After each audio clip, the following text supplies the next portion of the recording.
guys, welcome back for another video. What do you think of my glasses? Do you know what's funny about this clear glasses trend, which I am so late in jumping on?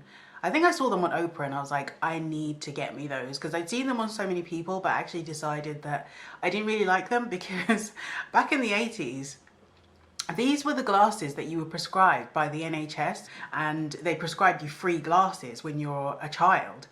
In fact, also if you're on low income as well, and these were the type of glasses that they would prescribe you, and these kind of clear glasses reminded me of that time, and I just was like, no, I'm not jumping on the bandwagon. But then Auntie Oprah was wearing these, and then I was like, well, if it's good enough for Oprah, then it's good enough for me. Obviously, I'm sure her glasses are like way more expensive than these ones, but there you have it. Anyway, so today's video is about my trip to Los Angeles. So if you've been following me on Instagram, you'll know that we went to Los Angeles last month, and I went with my mum, my sister and my baby.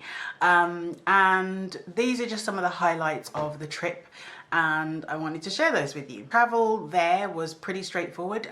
Faith happily slept pretty much most of the journey. I hired a taxi, and it's like a transfer. And the thing about the US is that you get cars that you've never heard of before. So we rented a car called a Suburban, which apparently is made by Chevrolet. It's absolutely huge, this vehicle. I guess I needed like a fairly large vehicle, but over here, like, you would never get a vehicle that big. Nobody drives vehicles that big over here. Anyway, so I rang the guy because they give you a picture of the guy, and you know, he's black. So I was like, oh, I bet he's going to be late. And he was.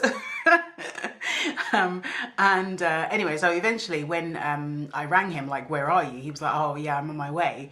And I told him where we were, and then he turned up and then stopped right beside us because I said that I am with a baby. And so he stopped right beside us and then suddenly drove off. So there's me like running after this huge vehicle, and he then for some reason then just stopped. I guess maybe he was still looking for us, and I knocked on the window. I was like, are you here to pick us up? And he was like, yeah. And I was like, so like, why are you driving away? And he was like, oh right, yeah, I didn't see you. So that started off like really weird. So I was a bit annoyed with him actually. Anyway, so once we all got into the vehicle, he then said to me that the reason he drove off was because he assumed I was white. So he drove off thinking, oh, it couldn't be these dusty looking black people, you know, because she's from England, she must be white. Anyway, so that all cleared up. He was actually really friendly. He was from Liberia, and he was telling us his story, and then he took us to like Slauson, like where Nipsey Hussle got killed. But then at the same time we were like, so we're not trying to get shot either. We want to know, but we don't want to know. Anyway, he was like, no, like all the gang activity that you normally like hear about is like completely died down, especially with gentrification, yada yada yada. Anyway, so he took us past you know, through Crenshaw, and kind of gave us a bit of like a brief sort of history of it. So that was cool. And then we arrived at our hotel, which was the Holiday Inn Express Hotel, just off in fact just on North Highland. And as you can see, the area is not the most it's not like the most picturesque of areas. So you can see there's a lot of traffic, like 6 lanes of traffic going you know, to and from different destinations. It's very noisy, and stupidly I thought that basically we'd been given a room that overlooked all of that traffic because we needed a room that had 3 beds in it. And normally I would complain about the noise, but because I just enjoyed seeing like the hustle and bustle of people going to and from work, you know, in their cars, I kind of like the view over the street. So we didn't ask to be moved, but obviously the downside is that it's very noisy. But also what I didn't realize is that the windows are not tinted. So for like 5 days, I was coming out of the shower stark naked and just walking around there thinking that the windows were tinted, and they are not tinted. So day one, because we arrived at about 6, we were all so exhausted that we didn't want to go anywhere, so we just stayed in the hotel and then just fell asleep. And we woke up obviously at UK time, so which was like 2 a.m. And so the next day was the Sunday. So we went to this church called Full Harvest International Church, and we thought we were going to be late. So the church service started at 9:30. We got there at like 9:45 thinking, oh, you know, we're gonna have to sneak in and be like really embarrassed. But this church was like virtually empty at 9:45 when we got there. Anyway, so lots of useful gospel music.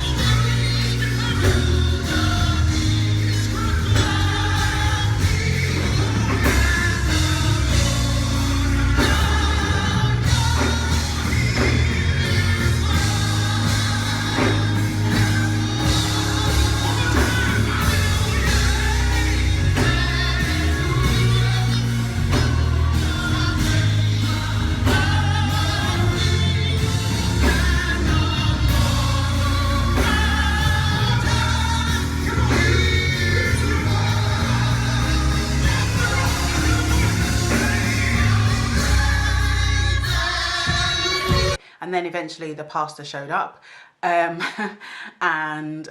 I'm just gonna be honest, I can't remember his name, literally talked about tithing. I would say 75% of his sermon was about tithing, and basically shaming people who didn't have or either didn't want to tithe like 10%, which he reminded you it was 10% of your income, yeah. Didn't want to tithe or couldn't tithe 10%. He basically like shamed you and basically said that like what you're giving is a tip if you're not able to tithe, which like really turned me off. So everything else that he said, I just was not interested in hearing. And I'm not even saying that he is the only one that does this. A lot of pastors do remind you about tithing. He definitely placed a lot more emphasis on tithing throughout his sermon than I've heard in most of the other churches that I've been to. To compound it, that we ended up staying at that church for 4.5 hours. This man was still talking. So at about 12:30, no, actually it was like past 1 that we decided that we were going to leave. And I'm just going to go get the baby in a minute, but I'll just finish this. By the time the Uber arrived, and basically we'd gotten ourselves organised, you know, been to the bathroom because, you know, it's a very long sermon, and ended up being outside waiting, it was another half an hour. And this guy was still talking. Goodness knows about what. And then also at one point he was like, you know, I can see a celebrity watching on the live stream. There were basically 2 people watching on the live stream, which is what he said. And one of them is a celebrity. You know, we need, I don't know, $10,000 to build something on the church or whatever. Anyway, so the whole thing was just quite distasteful. Anyway, after that, is baby still crying? No, she's not crying. Okay, so after that, we then went to Red Lobster in Inglewood. And yeah, so that was pretty cool. And then came back, fell asleep, pretty much did nothing else. And then, yeah, at various points we walked down the Hollywood Walk of Fame, obviously to do the obligatory pictures. As you know, you got to, you know, it's Hollywood. Yeah, so after we did that, we then went back to the hotel and then just chilled. Then one of the things that is really, really useful is to get one of, and this is what I do every single like city trip that I do, is to get one of the passes that for a hop-on, hop-off bus, because that's like the best and cheapest way, transportation-wise, to see like the whole city. And like they'll give you like an overview of the history of the city and things that you're seeing. So it's like, I always think that they're really, really good value. And also because we decided not to drive, because the last time I drove in LA was like 2010, maybe 2011, something like that. And I just found that the LA drivers are kind of a bit scary and quite aggressive. So with my whole family in the car, I was not prepared to drive. My mum didn't want to drive, my sister didn't want to drive, and I sure as hell didn't want to drive. And also Ross didn't want me to drive, so we kind of like just agreed that we wouldn't drive and we would just take Ubers everywhere. So yeah, that's like one of the best ways to see the city. So we bought like a 2-day pass, and the first day we kind of just did half the loop because we woke up late. So the next day we then did like the second half of the city, which took us all the way to Santa Monica. Okay, so we've arrived at Santa Monica Pier. I'm gonna have some lunch now. So today's offering is some kebab. I don't know why Americans call it kebab. Yeah, so that's what I'm having. You're having lamb shank. Yep. And Mum's having something, salmon and something else. Anyway, so gonna enjoy, and hopefully Faith allows us to eat. So that meal was thoroughly disappointing. Yeah, I don't know, it was terrible. In the meantime, my mum is on the phone gossiping. It doesn't matter where in the world she is, she has to get on the phone and gossip with her sisters, literally. She just cannot, like, the minute she managed to get out, of Wi-Fi, look, there she is. There she is, having a good old gossip. Literally anywhere in the world, she has to gossip with her sisters. So anyway, we managed to get Wi-Fi, and the minute that she managed to get Wi-Fi, straight onto WhatsApp to gossip with her sisters. She's so funny. Well, anyway, yeah, so we're gonna head off in a minute.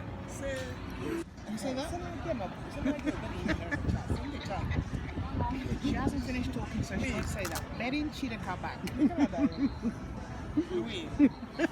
Not until she's finished collecting all her. We went to Universal Studios, and that was pretty cool as well because you know, if you've ever been to Universal Studios, and I had many years ago, I just found it like absolutely brilliant for children, especially children who are a lot more conscious of you know, the entertainment aspect, which she isn't.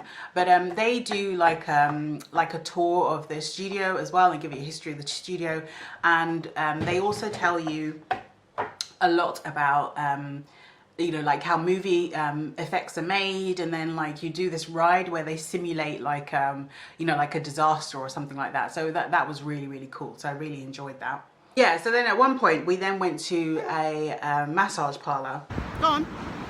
We're gonna head into this massage parlor. Mum's feeling quite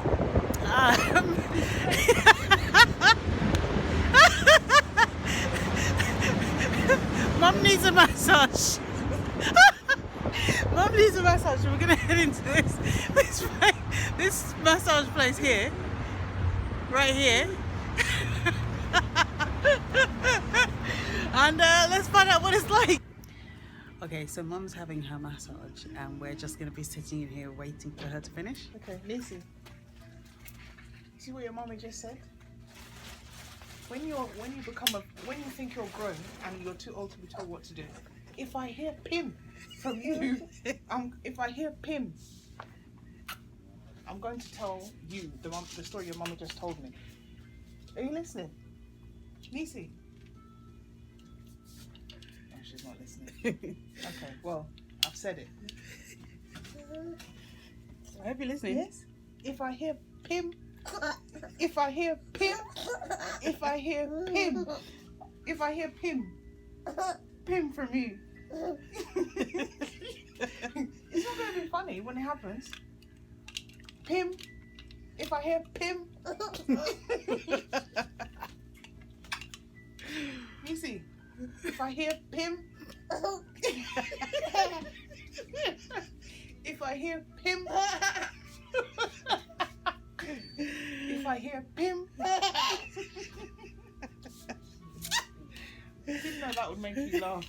If I hear Pim, Pim. If I hear Pim, if I hear Pim. The massage parlor had, you know, like let's say a massage is $50 or whatever, and then they say $20 or $25 is the tip. Now, coming from England, like that never happens. Nobody ever puts a sign up that says you have to pay 25% of, you know, the value of the treatment or the service you're getting as a tip. Like, tipping is not mandatory. The only place that you would say tipping is kind of a bit more commonplace is in restaurants. Like, you know, and then a lot of the restaurants will just add like what they call a service charge, which is effectively the tip, onto your bill, and it will be like 10%. It will never be 25% or 20%. And typically, you know, a lot of other restaurants also leave it to your discretion whether you want to tip. Nobody ever like does that sort of enforced tipping. Nobody puts a sign to say tipping is customary.